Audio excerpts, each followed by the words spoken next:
क्योंकि व्यंग थोड़ा सा घुमा के कहने का तरीका है। जैसे शरद जोशी जी ने एक जगह लिखा है कि सरकार आतंकवाद के खिलाफ ठोस कदम उठा रही है। वो कदम इतने ठोस होते हैं कि उठते ही नहीं। तो मैंने सरकार से कहा पोले कदम उठाओ, ये कम से कम उठ तो जाएंगे।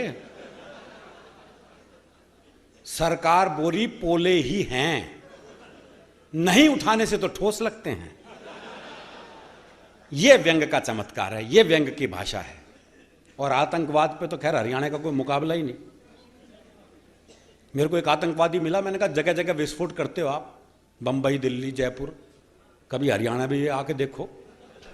हाँ, यहां भी लोग रहते हैं भाई, भिवानी आओ कभी। तो बोला जी हमारा एक प्रोसेस है। मैंने कहा क्या? बोले हमारा एक आदमी जाता है जी भीड़ भरे बाजार में साइकिल खड़ी करके आता है, उसके आधे घंटे बाद दूसरा जाता है, उसमें विस्फोटक लगाता है, उसके आधे घंटे बाद तीसरा जाता है और रिमोट से विस्फोट कर देता है। हमने भिवानी के भीड़ भरे बाजार में कई बार साइकिलें रखी।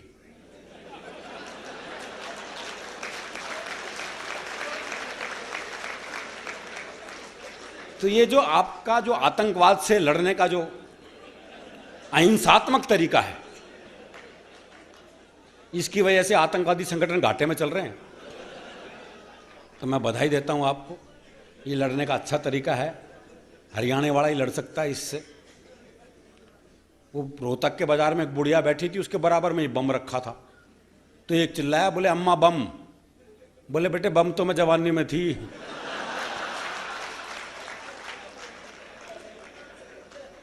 तो हरियाणा का आदमी हर स्थिति में सही रहता है जी।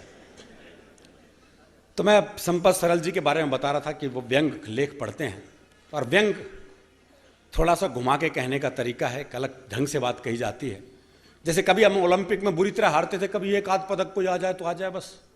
तब शरद जोशी जी ने लिखा, बोले ओलंपिक नाम उस जगह का है जहां जाकर भारतीय टीम हारती है।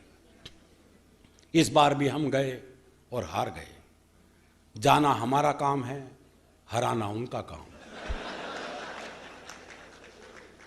हम उन तुच्छ भौतिकवादी देशों में से नहीं जो सोने के एक टुकड़े के लिए मारे मारे फिरे।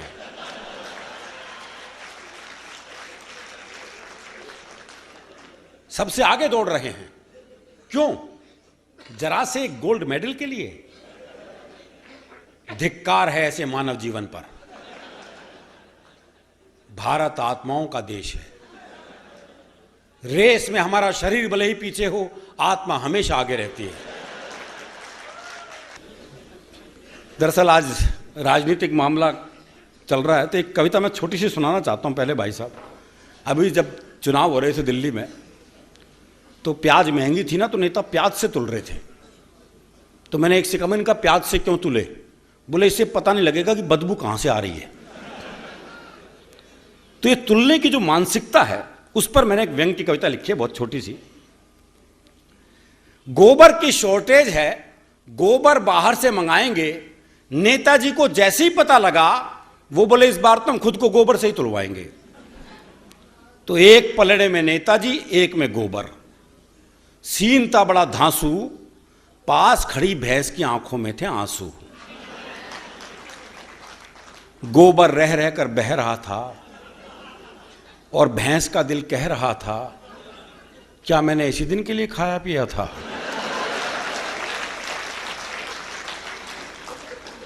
गोबर था कि पलड़े में रुकने को तैयार नहीं, और नेताजी उठने को तैयार नहीं।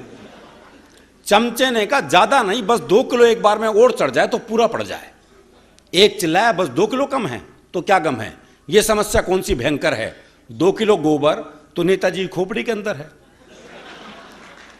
अब की बार गोबर से आवाज आई, जरा दिमाग से काम लो भाई, खेतों में रहना ही मेरी शान है, नेता के साथ तोलना मेरा सरासर अपमान है।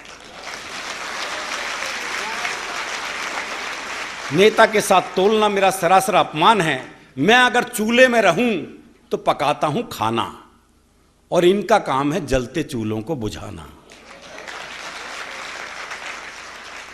मुझे अगर आंगन में लीप दिया जाए तो वो देता है खुशबू ही खुशबू, और ये फूलों में भी जाए तो बदबू ही बदबू। बसंत आए तो मैं सरसों बन गाता हूं, बैसाख में गेहूं बन के लहलहाता हूं, कभी मैं फूल बन के मुस्कुराता हूं और कभी गन्ना बन के मिठास उगाता हूं। और इस तरह गोबर से गुड़ हो जाता हूं। इसके साथ तुल के मैं गुड़ से गोबर हो गया, इसके चक्कर में सारा गुड़ गोबर हो गया। जनता के भाग्य तो आजादी की लड़ाई में ही खुले थे, जनता के भाग्य तो आजादी की लड़ाई में ही खुले थे। आप ही बताइए, महात्मा गांधी जैसे नेता क्या कभी किसी चीज से तुले थे? और कविता की अंतिम पंक्तियां, अब तो देश का नसीब जाने कहां सोता है, अब तो देश का नसीब जाने कहां सोता है। सीधी सी बात है, जो तुलता है वो बिकाऊ होता है।